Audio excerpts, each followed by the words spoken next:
Hey everyone, and welcome back for another deep dive with us. This time we're going to be looking at the life of Helen Keller. And specifically, we'll be taking a deep dive into her autobiography, The Story of My Life.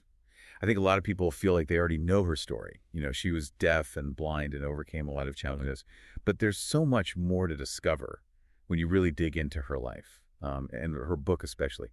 It's such a powerful story about human connection and resilience, and about finding meaning even when faced with incredible obstacles. Yeah, you're absolutely right. I mean, it goes way beyond just a simple inspirational tale. When you consider the world she lived in and the limited understanding of deaf blindness at the time, it adds so many layers of complexity to her story. Right. And so let's dive into that. Let's start at the beginning.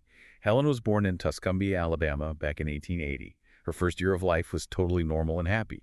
But then at 19 months old, she was struck by this devastating illness. Yeah, the sources mention it could have been scarlet fever or maybe rubella, but whatever it was, it left her both deaf and blind. Just try to imagine that for a second.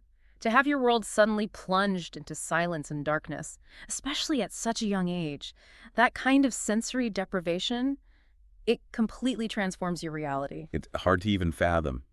And I can only imagine how frustrating that must have been for her, not being able to understand what was happening or Yeah. communicate her needs. The book talks about her having these outbursts, almost like pranks, right? Exactly. She would lock her mother in the pantry or kick and scream, but these weren't acts of malice or anything. It was the only way she knew how to express her frustration and confusion. It's a good reminder that before she was this iconic Helen Keller that we all know, she was just a little girl struggling to cope with an overwhelming situation. Absolutely. And speaking of struggling, I bet it couldn't have been easy for her family either. Oh, definitely not. Back then, there were no schools for deaf-blind children anywhere nearby, and resources were incredibly limited. They consulted with all sorts of doctors, even Alexander Graham Bell, who is a pioneer in deaf education, as you know. But the options were still so scarce. This was a time when the understanding of deaf blindness was just minimal. Many people saw it as an insurmountable obstacle. So for the next few years, Helen lived in this isolated and confusing world, unable to truly connect with the people around her. But then at the age of 6, everything changed with the arrival of this young teacher named Anne Sullivan. And this is where I think the story takes a really remarkable turn. Oh, it's definitely a pivotal moment. Anne brought Helen a doll, but it wasn't just a toy. She used it to teach Helen finger spelling, pressing the letters into her hand. And this was revolutionary because for the first time, Helen was able to connect a physical sensation to an abstract symbol. It bridged this gap between her world and language. Wow, that's incredible. It's like she was suddenly given the key to unlock this whole new world Yeah. of understanding and communication. Yeah. Precisely. And Helen's reaction to this is just so powerful. She describes this moment in her autobiography with pure joy and this incredible thirst for learning. The world, which had been so confusing and frustrating, suddenly started to make sense. It really makes you wonder what that must have felt like to Right. finally be able to connect with the world around you after years of isolation. Yeah, and connect she did. Helen was such a brilliant student. She quickly mastered finger spelling and Braille and went on to learn multiple languages. Think about that for a minute. Learning multiple languages while being deaf and blind. It speaks volumes about her intelligence and her determination and the power of having the right teacher who truly believed in her. Yeah, it's truly inspiring. Yeah. But of course, her journey wasn't without its challenges. There's this incident, the Frost King episode, that I think really highlights the complexities of her learning process and raises some fascinating questions about memory and creativity. Oh, yeah. That's where things get really interesting. So Helen wrote this short story called The Frost King, and she ended up being accused of plagiarism. It turned out that she had likely subconsciously recreated a story that had been read to her years earlier. Wait, so she was accused of plagiarism, even though she didn't intentionally copy anything. That must have been absolutely devastating for her. It was a huge controversy at the time, with all these debates about authorship and subconscious influence, and what actually constitutes plagiarism, especially for someone who learns in such a different way. For Helen, it was a deeply upsetting experience. She was terrified of accidentally copying again and started to doubt her own abilities. It makes you realize just how fragile the learning process can be, especially for someone in Helen's position. It also makes you appreciate Anne Sullivan's role even more. She was so much more than just a teacher. She was a guide, a protector, and a fierce advocate for Helen. Absolutely. Anne helped Helen navigate that difficult period and regain her confidence. And this whole incident really sparked a broader conversation about how we understand memory learning and creativity in individuals who are deafblind.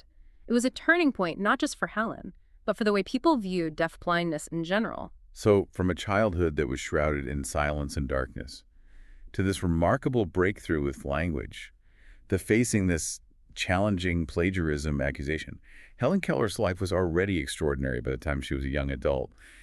But her story doesn't end there. In fact, I think this is just the beginning. You're right. This is where we shift from Helen Keller's personal journey to her broader impact on the world. Her story becomes this catalyst for change, this powerful voice for the deafblind community, and an inspiration for people all around the globe. So it's amazing to think about. Despite all these personal challenges that she faced, Helen Keller went on to become this global advocate for people with disabilities. It's like her own experiences fueled this incredible drive to make the world a better place for others. Oh, absolutely. And it's crucial to remember the historical context here. The early 20th century. This was a time when people with disabilities were often misunderstood. They were marginalized and excluded from mainstream society. Institutions were the norm back then.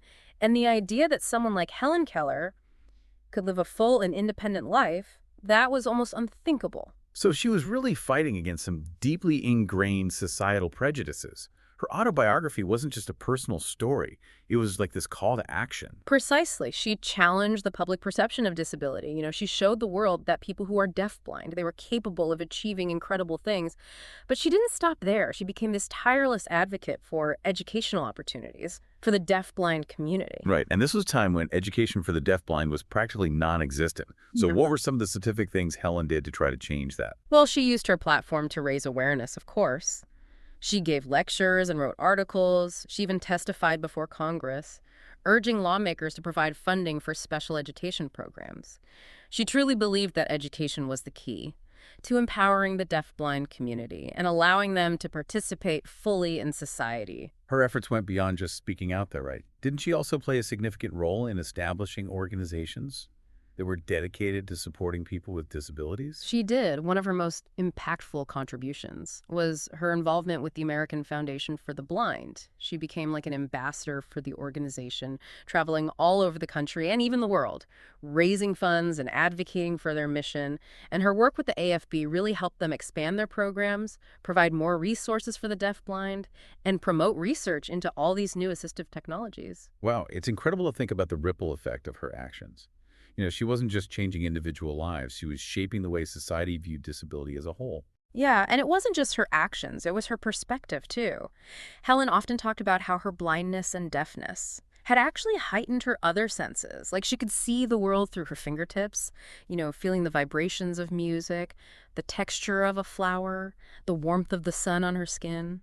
It's almost like she had this entirely different way of experiencing the world, this richness and depth that most of us, who rely so heavily on our sight and hearing, could never fully grasp. Exactly, and she used her unique perspective to challenge people's assumptions about what it meant to live a full life. She showed that limitations often lie not in our physical abilities, but in our minds, in our willingness to embrace different ways of perceiving the world. There's this quote from Helen that I absolutely love. She said, "The only thing worse than being blind is having sight but no vision."